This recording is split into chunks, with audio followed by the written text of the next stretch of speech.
Assalamualaikum warahmatullahi wabarakatuh. Perkenalkan, nama saya Karmila. Di sini saya akan mempresentasikan proposal skripsi saya yang berjudul Gambaran Kebutuhan Spiritual pada Pasien Kanker Serviks di Rumah Sakit Dadi Keluarga Purwokerto.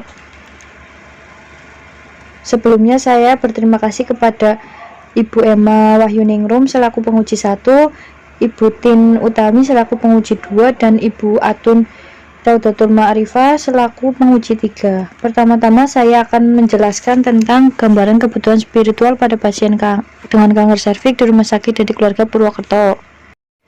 Latar belakang.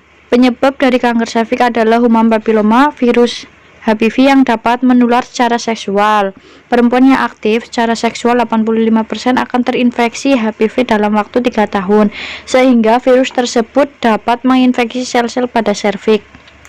Di Indonesia, kanker serviks merupakan urutan nomor 2 setelah kanker payudara yang sering terjadi pada wanita. Prevalensi kejadian kanker serviks di Indonesia sebesar 23,4 per 100 penduduk dengan rata-rata kematian sebesar 13,9 per 100 penduduk. Lanjutan, perubahan fisik yang dialami penderita kanker seperti nyeri, lelah, mual, kerontokan rambut, hilang nafsu makan, perubahan fungsi yang membuat mobilitas terganggu, perubahan fungsi sosial meliputi hubungan dengan kelompok masyarakat yang kurang, perubahan spiritual meliputi keraguan atas keyakinan mereka sendiri, rasa bersalah, konflik batin antara menerima dan menolak kenyataan penyakit, perubahan psikis individu mencangkup kesedihan, kekhawatiran, ketakutan akan masa depan, dan kematian yang dimana mempengaruhi kualitas hidup penderitanya. Pengaruh kejiwaan yang kuat akibat kanker dapat berdampak negatif pada kehidupan penderita. Rumusan masalah dalam penelitian ini adalah bagaimanakah gambaran kebutuhan spiritual pada pasien kanker serviks di Rumah Sakit Dadi Keluarga Purwokerto. Tujuan penelitian. Tujuan umum untuk mengetahui gambaran kebutuhan spiritual pada pasien kanker serviks di Rumah Sakit Dadi Keluarga Purwokerto. Untuk tujuan khususnya, mengidentifikasi karakteristik responden berdasarkan usia, status pernikahan, stadium, dan manifestasi klinis dengan kanker serviks di Rumah Sakit Dadi Keluarga.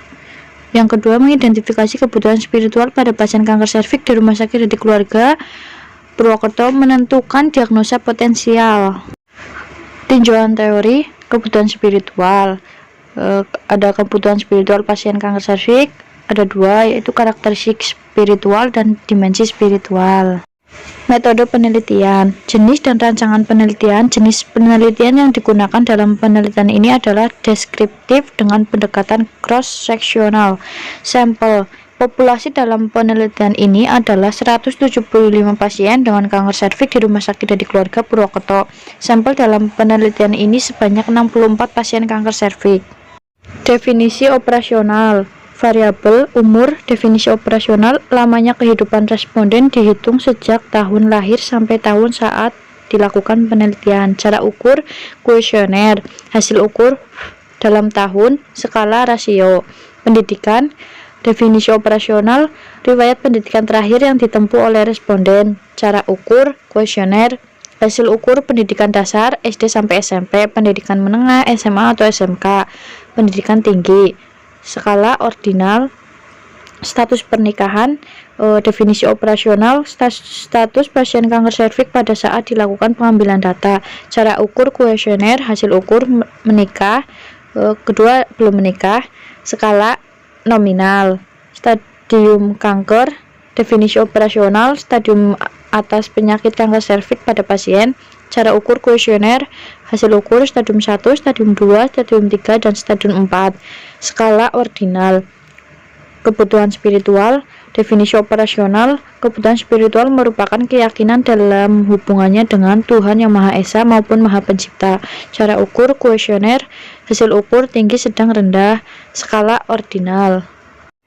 Teknik pengumpulan data, jenis data, data primer, data sekunder, analisa data, editing, scoring, coding, entry data, analisa data, analisa univariat, distribusi, frekuensi. Etika penelitian, pernyataan persetujuan, informed consent tanpa nama, anonymity, kerahasiaan, confidentiality. Sekian presentasi dari saya, kurang lebihnya mohon maaf. Wassalamualaikum warahmatullahi wabarakatuh.